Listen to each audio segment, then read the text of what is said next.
Well, hello everyone, Hello. and yeah, welcome Scott Colby. It's such a pleasure to have you on the show. This is Esoterica's first attempt at offering more service-oriented interviews to help our readers and writers write better, and I'm so delighted to have you here. Well, thank you. I'm so glad to be here. So, Scott, you are just a mastermind of lots of things. You are a lifelong journalist. You've spent how many years at the Star now? 25. 25 years at the Star. Yeah. What you said, 35 years in the business, Yeah. Yeah. and you've written a whole Maybe bunch of more. books, more, maybe Yeah. more, No, maybe no, more. 35. 35. Sorry. Yeah. I graduated in 1988. So yeah, that's 35 years. Okay, 35 years. I Yeah. mean, you don't look a day over 35, so I don't even know There how you that's go. possible. Um, but so, and Scott, you've written an amazing book recently about how to write op-eds. So tell us a little Mm. bit about the book. I mean, what Yeah. inspired the book? Yeah. So I don't know if I'm on reverse here, but anyway, there's the book. Amazing. Yeah. So um last year I was writing. Actually, I'm in the process of writing my first novel too. And I had Amazing. just finished the sixth draft, and I was thinking about changes I needed to make to it. And I got inspired at that time because I saw it, my feeds on my social media are all filled up with, how to write books, how to do writing and stuff like that. That and tennis tips. So that's We can just talk. my interest. We can talk about that after. Yeah. Yeah. So anyway, this one I read was how to write your book. And I've Mhm. already written two books, but this one was more about short books that you can put Mhm. on the web and not kill yourself and not waste all this time and whatever. I thought I could easily do that with how to write op-eds because I've been the op-ed editor since 2016 at the Star, so that's seven Mhm. years now. And people frequently ask me what makes a good op-ed, right? Or some people who want to be columnists, what makes a good columnist, right? So I Right. put together a little cheat sheet for people on what I thought made a good op-ed, and I would send it to people who wanted to know. And I just thought, well, I could easily expand that into a short book, like Mhm. maybe, I don't know, 5 or 6 chapters, just make it an ebook, but just put it up online and sell it for $3 or something. I don't know. I thought it was very doable. That was a year ago, August. So August of 2022. And as Wow. I started writing the book, it evolved a little longer than I had initially planned. And then I thought it would be a good idea because I learned the best by having my work edited, right? Mhm. I never went to journalism school. I went to Western. I worked at the student newspaper, and I got a job right out of school as a copy editor with London Free Press back in 1989. And anyway, I found that when I was edited by a good editor, that's how I learned. Yeah. And so I thought I'm going to add. I can't do that in a book, but I Mhm. thought I'm going to add some case studies. I'm going to use my own work Mhm. and I'm gonna critique it now. Some of it more than 30 years old, 35 years old. Now as like a seasoned editor, what would I think of it? So I added these case studies, and as I was adding the case studies, like I haven't written a lot of true op-eds, but I edit them, and Mhm. I've written some editorials and stuff. I just thought, I'm going to use these as examples, and as I was doing that, my examples tend to be short memoirs, the things I've Mhm. written. A lot of good op-eds are short memoirs because we Mhm. like to hear people's personal stories, and you can use your own personal anecdote effectively to tell a bigger story. So I thought I'm going to make it about op-eds and short memoirs because to me they kind of dovetail together, right? Mhm. So I added a second section on short memoirs, and then at one point I tried to take them apart. I tried to say, oh, I'm just going to do this as two separate books, one on op-eds, one, and it didn't work because a lot of the lessons in the op-ed part of the book, the front part, uh, are really relevant to writing the short memoirs. So that was kind of what happened, and I found I really enjoyed working on it. Like I've been spending a lot of time trying to learn how to write fiction, but nonfiction is kind of natural, I think, for journalists. So Mhm. yeah, so that just took off, and that's where it went. And then by the end, I had people look at it, and I ended up eliminating a couple chapters just to make it Mhm. tighter. It's always good to cut whatever you do by about 10%, I think, anyway. So Yeah, we can talk about cutting after because cutting is yeah, is yeah. So so I take my own medicine. I kill my yeah, own babies. I yeah. cut out stuff that I really liked, but I think it's a better book for it. So yeah, so that's where we're at, and the feedback I've gotten so far, because I self-published it, and Mhm. I did that a month ago. Mhm. And the feedback I've gotten so far is that the people who give me feedback have been positive, and they appreciate the fact that it is a practical guide, writing guide. Right. The people Yeah. who really don't like it, I haven't heard from them, which is fine. That's But I fine, would like to right? know, because I would like to improve. I can always improve on it, right? I can always do a second edition or something. That's true. That's true. No, no, I think I mean, it's great to have a book out there. And I think it was a great initiative. And I didn't realize that it's been less than a year since idea to publish book, which is quite the accomplishment. But yeah, it's great to have a book out there because a lot of people, and I deal with people all the time who really want to write op-eds. Like it's like an internal like desire, like a huge desire. Some Mhm. people just always dream about it. And they would love to have, 10 minutes with you to pick your brain. So I'm hoping to provide that now. Right. So tell us, what is your day like? I mean, you're the op-ed editor. How many Mm. op-eds do you read a day? Right. What is your process? Yeah. So the day, do you ever remember that movie with Michael Keaton called The Newspaper? I think it was back in the 90s. And he Yes. wakes up in the morning to his alarm clock, which is, I think, his alarm clock radio, and he hears the news, and that's when he starts his day, right? He just like, well, in a way, I start my day.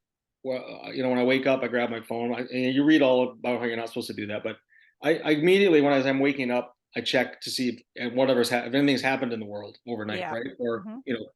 news wise, or in my personal life. And then I start going through, as I give myself 10 minutes to kind of wake up before I get the kids up. And I start reading emails. I start reading my personal emails. I start reading my work emails. And so and then I start looking through news feeds, right? And I get a lot Hmm. of notifications. So I start my day just trying to get my head around what is going on, and it's kind of a passive way of getting my brain thinking about the news. I do Hmm. that on my days off too. But then once I actually start my job, when I turn on my computer, whether it's at our new offices downtown, or down in my basement, um, I spend the morning reading. Right, I just Hmm. read. I read emails, read submissions, I read the news, I read, I subscribe to a bunch of different newspapers. I'm just reading, but my main job is to read all the submissions, and I get on average between a dozen to 3 dozen op-ed submissions a day, every single day, Wow. Wow. 7 days a week, Hmm. and it just doesn't stop.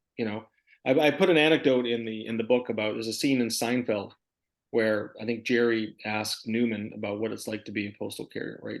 And he just starts going, the news never stops. There's and they go, drives him crazy, and it's kind of it. It never ever stops, and I view that as a very positive sign, because people want to be in the Toronto Star. I Hmm. don't take that for granted, right? Right. I view what my job is, editing the opinion page, is a public trust, right? Hmm. It's a like, I take it very, very seriously, and so does my boss, Bruce. We take it very seriously. We vet everything. We put so much time and effort into making sure that what is published, is adding to the public debate, is positive, in some way Hmm. positive. Hmm. And we try and get a diversity of voices all the time. One day may not be so diverse, but if you look at what we do over a week, over a month, over a year, we provide so much diversity of content. Hmm. Um, and the one thing I want to say is that, unfortunately, like, the newspaper business is not a healthy business financially. Right. For sure. And so I'm the only one doing it at the Star. I know the Globe has like 4 or 5 people doing it, Hmm. but I'm the only one. Hmm. So the one thing that I regret is that it's a very passive. I don't have a lot of time to go out and search for op-eds to find Hmm. new writers. I do a little bit of it. I wish I could do more, but Right. I just kind of vet what comes in. So what Yeah. I spend a lot of time doing is, once I find a person or an agency or organization that does good work and represents a community, I try and maintain those relations. I spend a lot of time maintaining relationships, because even if I don't use a particular op-ed, I may not use one, I may not use the next one, but I may use the one after that. And I Right. want them to keep writing. I want them to keep thinking about us and keep sending it in. And that's the part where I feel really badly that I Right. don't have the time to respond to every single one and keep it up. And I think people appreciate that. Yeah. That how busy, and you hate to be the one that says, "Oh, I'm so busy," and like, everyone's busy, everyone's stressed, right? But the reality, and I try and tell people, the reality is, I can't. I do read every single submission. I may not read to the end, but I open up every single one. I read every single one, Hmm. and so I make that commitment to Right. people who send it, because I deeply value that they've taken the time to do this. Right. So, I mean, you read every submission. what is either your pet peeve, or what is an indicator that you don't continue reading? Like, what is the Hmm, thing that sets you off that says, okay, I'm not reading anymore, I need to kill this right. piece? Okay, that's a very good question. So, um, the quality of writing Yeah. stands out right away. Mm-hmm. Um, yeah, I don't have time. I don't have time to go back and forth. You know, if a piece like maybe is written by, it's kind of halfway there, but not all the Mm-hmm. way there. I Right. don't have time for that. I just have to let it go. Mm-hmm. Um, Occasionally, there's always exceptions to everything. I might Mm-hmm. find a topic that I really want to have, or a reader I really want to work with on this, and I will spend the time. But it is a commitment, and it's very hard. So Right. if the quality of the writing isn't there, then I'll reject it. I wanted to talk to you a bit about tone too, right? Right. Tone is super, super important. So if the tone of the article is not the right tone for the right Mm-hmm. piece, that's something that will, um, I will reject. If it's too long, right? Right. Because we only have 650 to 700 words, right? I have a reply on my email that says that, and if I'm getting 1,200 words, 1,500 words, 2,000 words, So sometimes let's I'll send it in and I'll say, "Can you cut this in half?" Because I like right. it. So let's talk about tone, because Yeah. I think tone for especially for writers, or for newbie writers, like, tone is a hard thing to understand. So Yes. um like, what do you, when you say tone, what do you mean by tone? Okay. I'm going to put my reading glasses on here because Okay. I'm old. Um, so in my book, I have a chapter on tone, Mm-hmm. and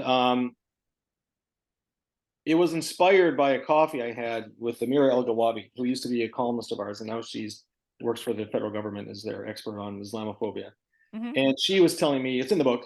She was telling me how she kind of wished that she sometimes was a little more confrontational with her writing. But I said, no, that's not who you are, Amira. That you're thoughtful. You're a deep thinker. You're intelligent. You're not someone who's trying to get clickbait. You really want to delve into an issue, and that's what I appreciate as an editor and as a reader. So your tone is who you are, right? Right. It doesn't mean you can't change your tone from time to time, right?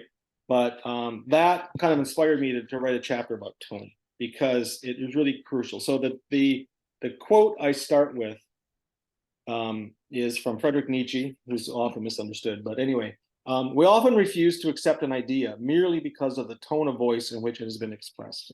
So for me, like, this is when you get into the tricky artistic part of writing. Mm-hmm. For me, tone is like, what is your intention with your piece? What are you trying to achieve, right? And for me, the best writing, there's always exceptions, but the best writing is when you're writing to inform, not to impress, right? Mm-hmm. So some people are trying too hard to use big fancy words. They're trying too hard to, sound like a professional when they're not, or not Mm-hmm. that we can get into that later. But I want a tone. The kind of writing that I really appreciate is something that is like you're having a conversation with someone like we are now, and you're trying to explain something because you have a point of view, whether it's Correct. you're an expert in a field or maybe you've Mm-hmm. had a personal experience with something, and you're trying to enlighten that. You're trying to give that reader an opportunity to maybe understand something they didn't understand. I'm not a big fan of people who are shouting, who are trying to shame, who are trying to cut someone down to size. Mm-hmm. I'm not really interested in that. It doesn't mean that we don't write it from time to time, Right. but for the most part, that's not the kind of tone I'm looking for. That's not what the Toronto Stars. That's not what I'm looking for, right? And as I say in the book, there right after George Floyd was murdered, right? Mm-hmm. People were outraged, right? I was Sure. outraged, Yeah, of course. and that to me, I felt that was the right tone Mm-hmm. immediately afterwards, right? Right. Because so many people were outraged. How can this still be happening? And even though it happens in Minneapolis, it's still part of our greater community, you Mm-hmm. know, and things like that can happen here and do happen here. So I thought that, but the outrage eventually has to die down. You can't always be outraged Mm-hmm. for everything, right? You've got to, because when you're outraged and you're yelling at somebody, people aren't listening. You're just Correct. writing to your own community, right? Right. And there's nothing wrong with that to an extent, but I'm not interested in having echo chambers. Really, like I'm hoping that we can extend the debate. So when I talk about what makes a good op-ed, right, it has to be well written. Mm-hmm. It has to be well argued, and I make a distinction between the two because you can have beautiful writing, but you don't end up saying anything. I get a lot of those, right? I get to the end and I go, "What was the point of this?" Right. Right. They said a lot of things, they had a lot of facts, but in the end, they don't really have a point, right? So well Right. written, well argued, and it has to be something timely, right? Like we're a newspaper, right? Yeah. So it's got to be something that's on people's minds, or Hmm. should be on something on people's minds, right? I Yes. like surprises too. Like every now and then I get a surprise, like, oh, I didn't even know this was a thing. So I Right. find it interesting, and I use myself as a barometer a lot because Well, I feel like I'm represent a lot of readers. yeah, I mean, as you should. So it's interesting about the timely thing, and that could be different, I'm guessing, for different publications. Yes. Um, so when someone's pitching you, how close to the news agenda does it have to be? I mean, and I think for people that didn't grow up as Yeah. journalists or spend time in a paper, um, timeliness is something that's a little bit ephemeral. So, Yes, I it mean, is. It's there's a feel to it, right? right. Now, luckily, in this day and age, we are able to, at least online, see what people are interested in, right? By how many Hmm. clicks and engagement, right? So we know there's topics that do well, right? Right. And we can watch that in real time. So we know that there's certain topics that the interest is still there, right? Hmm. For example, anything about Doug Ford, Pierre Poilievre, you know, Donald Trump, Hmm. those types of stories usually do quite well, Right. because they're controversial people, Hmm. right? Sometimes a topic kind of runs its course, and you can tell that because you notice people aren't really engaged in it anymore, or from your own personal experience, we're not talking about it at work, we're not talking around the dinner table, my friends aren't talking about it, you know. So that's kind of a feel thing. Hmm. But I mean, I was an assignment editor for 10 years at the start before I did this. Right. And so that was also a very important, like being able to kind of have your finger on the pulse of what you think people are interested in, right? And Right. so it's a balance between what you think they're interested in and what you're interested in, or what you think people should be interested in. So you kind of mix that up a little bit, and So, you have a feel, like a basic. It's a right. feel after a while. So, I mean, it's interesting. You mentioned, popular topics and, controversial politicians and things that people love to read about. And it's interesting because I know a lot of people who, are not writers or not professional writers. And they'd love to write op-eds because, they read the paper and they get a hate on for something and they really Mhm. want to voice that opinion. And you've tackled kind of the anger element already. But, um, you know, how much does it matter again who you are? So I mean, can Right. just anybody write about a politician? Do you have to when can they, or do you have to have an established agenda? Like, who's allowed to write about whom? Right. Well, basically, everyone's allowed to write about everyone, as far as Okay. I'm concerned. But Yeah. you've got to bring something to the table that's Right. different, Yeah. right? So generally, experts have a Hmm. leg up because they are an expert in that field, right? If they're Hmm. writing about that field, right? Hmm. So I get sometimes I get stuff from people, average Joes like myself, who want to write, say, about the economy, You're right? not an average Joe. Well, I Okay, think of myself as one. okay, So, but um, no, so the but you're not. economy, right? Like, Yeah. I want someone who has some knowledge and Mhm. experience writing about the economy, because the economy is such a tricky thing to begin with, Mhm. right? That's just one example. Politics, right? Like a lot of people want to rant about something. Well, do you have something unique? Did you maybe have Mhm. a personal experience, or you saw something, or you have to distinguish yourself from the crowd. Mhm.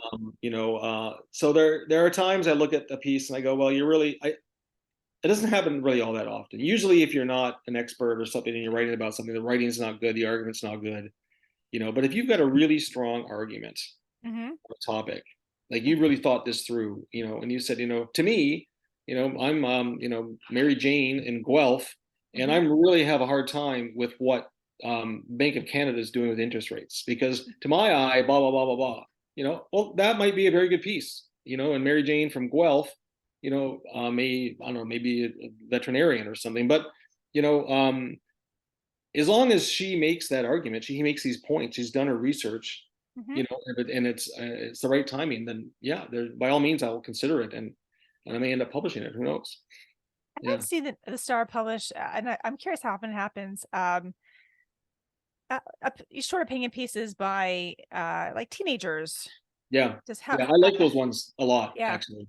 Um, I definitely keep an open mind when it yeah. comes to people who are young. Hmm. And I've published a lot of over the last 7 years, op-eds by teenagers, people in high school. Yeah, Hmm. and those are tricky, sometimes. Like usually they're writing about education, their high school education experience. We've had a lot of turmoil, especially during the Mm-hmm. pandemic, and a Mm-hmm. lot of lost years, and a lot of decisions. I personally thought that the education ministry was, made terrible decisions. Mm-hmm. Had young kids in school, and yeah, so that's one. I always check in with the parents. I always make sure that at least one parent's okay, and I make them email me back, and Mm-hmm. I don't want any surprises, and I want them to know. So Right. yeah, Oh, that's interesting. Okay. yeah, that's just Yeah, my. I makes a don't lot of think I don't sense. know. Oh, I don't know if we always have to do it, but I just feel like Right. I just as a parent and as a journalist, I think that if you're still in high school, you know, Right. yeah, Oh, that's because that. there is something called print shock, right? Like I have a chapter in the book about, if you're going to share your opinion, you put Yeah. yourself out there for Yeah. criticism, right? You do. And You do. the world is not a very nice place, No, and it's gotten a lot worse yeah. recently. So you've got to be prepared. And I don't have a whole lot of advice for people, Right. but just be prepared. Have a support system. Like know that this could go off the rails, right? Like you could Print be attacked. shock. Did you coin that term, or has that been No, no, it's around? something that comes back I from I I haven't heard that, but that is a great. yeah, I love print that term. shock. Yeah, That well, now it's really. like not so much print anymore, but I mean, But when I was a I. young reporter and you'd interview someone, especially in small communities, right? Like Yeah. I got my start in Thunder Bay and Kingston and places like that, right? Mm-hmm. You're very close to that community, right? Like there's 1 degree of separation, and if people aren't happy, they can come right into your newsroom. There's no one there to stop them, right? And yell at you Right. or whatever. And so if you like, it's one of the things I really appreciated about working in a small market is Right. you are held accountable, right? And if you interview someone and appears the next day and they're not happy and they say, "Well, I didn't say that. That's not what I meant," or I can't believe, like, you'd get it a lot with people who weren't seasoned, right? And there aren't a Mm-hmm. lot of seasoned people in small markets, right? So Mm-hmm. we called it print shock. Like you're going to be in for a shock when you actually see this appear on the front page of the paper, and so yeah, so I kind of carry that with me into this job as well. It's a great term. I can't believe I haven't come across it before, but it does it does really it's just a great term.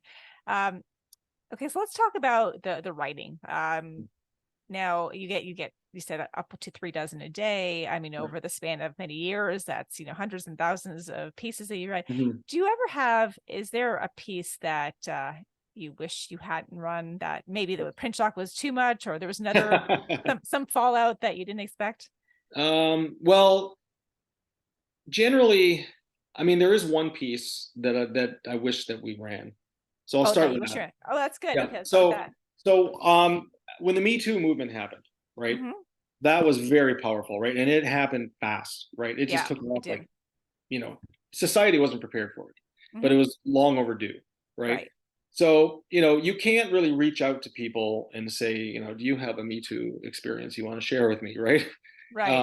Because they kind of have to be ready, and you don't know. Like that's the Hmm. whole thing. A lot of stuff was private, right? You have no Right. idea, right? No, it's true. And but one thing is, I remember reading Sarah Polley wrote a piece in the New York Times, and I thought it was brilliant, Yeah. absolutely brilliant. It was, and I read that, and I was so jealous because she lives right here in Toronto, Right. and she wrote it for the New York Times, right? And I Hmm. thought, oh my God, I wish she would have offered us that piece. But I understand why she chose the New York Times, right? Right. Makes sense, right? Because she was writing about people in the States, the highest powered people in the show business, Hmm. and her own experience, and she's a global figure. And so I get it, But so I bought her book, Run Towards the Danger, and I Right. actually have it signed by her because Oh. I went to see her speak. Anyway, Hmm. in her talk, she said that the New York Times approached her Hmm. and asked her. And I thought, oh my God, I'm only that easy. Right. And she's written op-eds for us. She's very much a social justice warrior, and she's Hmm. written about homelessness for us. And but anyway, and that op-ed that she wrote for the New York Times got her thinking about writing more essays, and that led to the book, which became an international bestseller. So that's another example of the power of op-eds. But it's that Right. kind of piece, from someone who is so respected Hmm. and written so well that provides context to a major movement, news Hmm. movement, social movement. And those are the kind of pieces that, I mean, you just, I've gotten those in the past. I can't think of them off the top of my head, but when I get them, Hmm. oh my God, this is so amazing. Right. Um, I guess that and goes back so to that's your an earlier. example. Yeah. Yeah, I guess that goes back to your earlier wish that you had more hours in the day to reach out to people. Yeah. Yeah. Yeah. Sometimes, like, so when Hazel McCallion died, right? It was Hmm. on a weekend. And my boss emailed me and said, "Do you think that there's anyone that we could get to write something?" Right. And I thought, oh, that's a weekend. And I thought, you know who's a really good writer?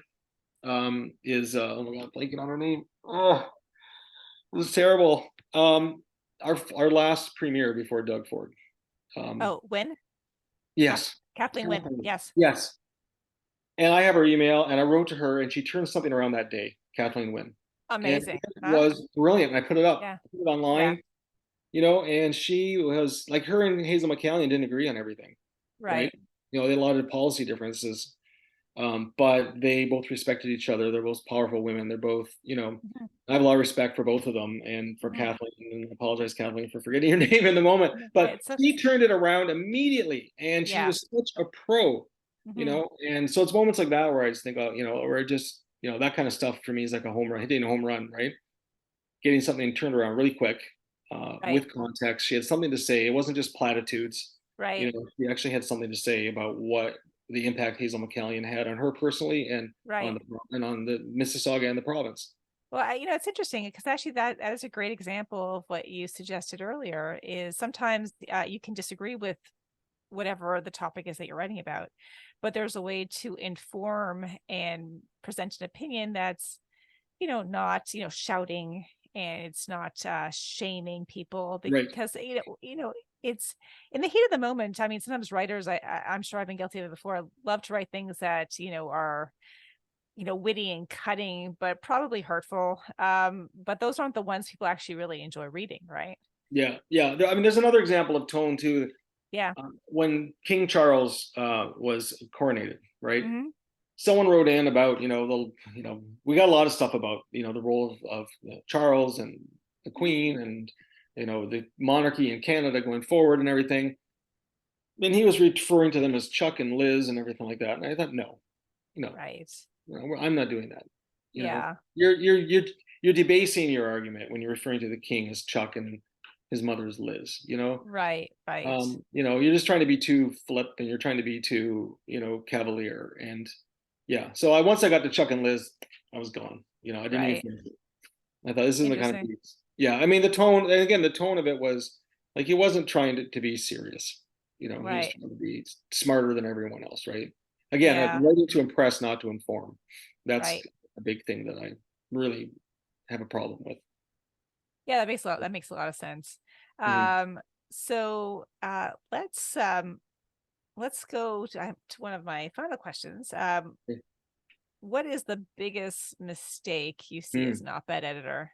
Yeah. Like, if there's one thing you can tell writers who want to be, write short memoirs and or op-ed writers, like, what's the one thing they should never do? I mean, we discussed tone, Yeah. but and obviously good writing is always nice, but is there something else Yeah. that Well, just, there's an entire chapter. It's probably the longest one on yeah, how to alienate your editor, right?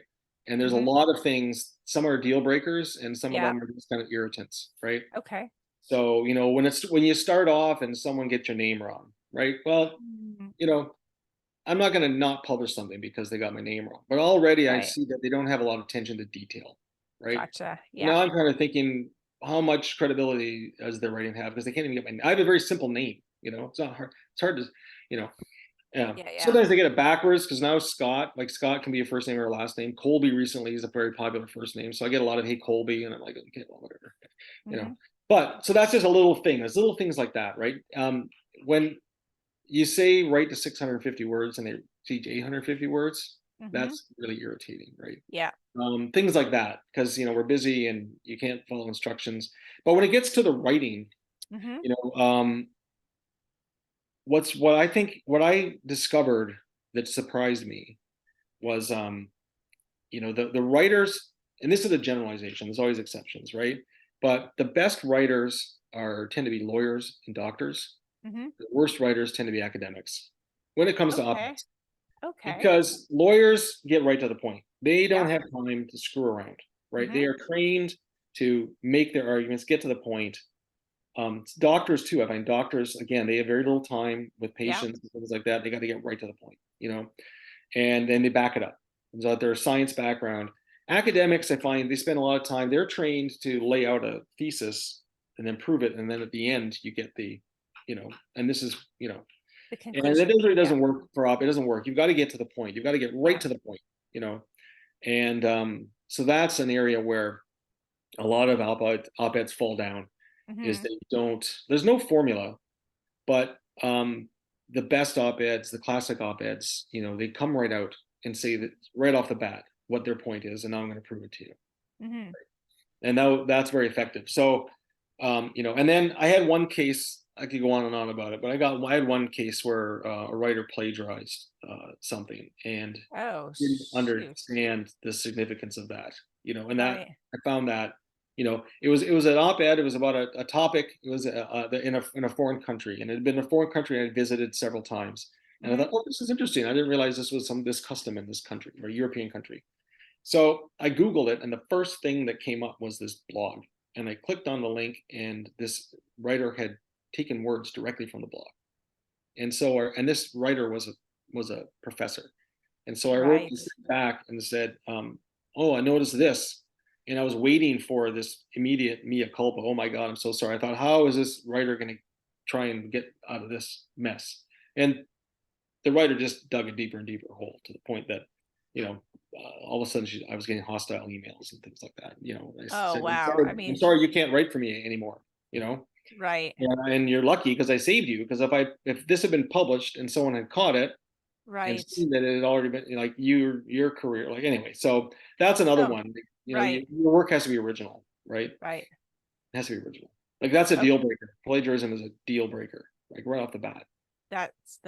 These are all great points. Okay. Yeah. So, um, So be careful, because in these days you can copy and paste anything, right? yeah. And Yeah. that's what had happened, right? Right.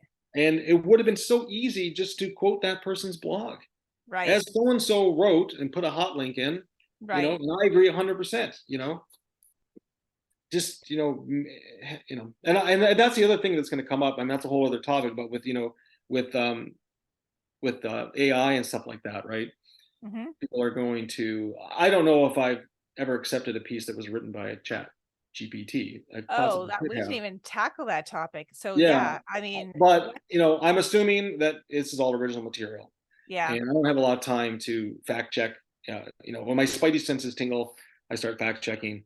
Things don't seem right. That's what I did with this one piece. I thought, this is, you know. But yeah, you know, be very. I write that in the book too. Very careful when you're copying and pasting. You know, like, you can do it for research, but when you're writing, like, use your own words, right? Right. Yeah. That's really interesting. Okay, so some great tips today. Don't plagiarize. I think that was the big takeaway. Um, get right to the point. Yeah. Don't write from a place of anger if you can avoid it. And if it's Try, necessary, if it's appropriate, yeah, yeah. But that's otherwise, no. appropriate. Yeah. Yeah. Try to inform. Think consider timeliness. Yeah. Lots of really good tips, and get your name right. Yeah, Right? well, that's a small point, but you No, know, but the thing it's I out want to there. say too, the Yeah. thing I really want to say is, like, Yeah. you may do everything right, and I still may not use your piece, Of right? course. Yeah. Because I only have 3 spots a day. Sometimes they're full, sometimes Mhm. they're not. You know, I may only be able to choose one piece out of the 36 I might get, right, or Right. 24, right? So you may Right. have done everything right, and it's just not, you know, or I may have had 3 or 4 others on the same topic, the same, Right. virtually the same thing, right? Because people want to write up on something. Sometimes when certain things happens, everybody wants to get their point in, right? Mhm. And it's like, I'm sorry, your just was too late, or the other one was slightly better written, or this person actually has skin in the game and you're just an observer. So I want to get the person with skin in the game in. So there's a lot of reasons why you may not get published with me, right? Mhm. I also have another quote in the book about, just because someone says no doesn't mean that you can't do what you want to do. You just may not be able to do it with that person, right? So Right. in this instance, it may not be me. Maybe you can do it somewhere else. I just, Mhm. you know, I don't want to discourage people from writing, because I know it's tough to get published. But that one reason I wrote the book is I want to encourage people to write, you know. Mhm. And it may not have to be for a newspaper. It can be for, you know, your newsletter, or Mhm. for Substack, or your website, Right. whatever. You know, just, you know, I think it's important that we communicate with one another, and I Mhm. want to do it in a way where you can reach people and not alienate them. Well, this has been great, Scott. Can you show us the cover of your book again so we can all see it? Sure. There we go. So That's What You Think by Scott Colby. It's a practical writer's guide to writing op-eds and short memoirs, and you can buy it on On Amazon. Amazon. Amazon. Yeah. It's the only place you can buy it, unfortunately. Well, buy it on Amazon then. Yeah. I highly recommend it. And again, thanks Thank you. again, Scott. I really appreciate this. I And appreciate you having me. yeah, and hopefully we'll do this again. Okay. Okay, Bye. take care. Bye.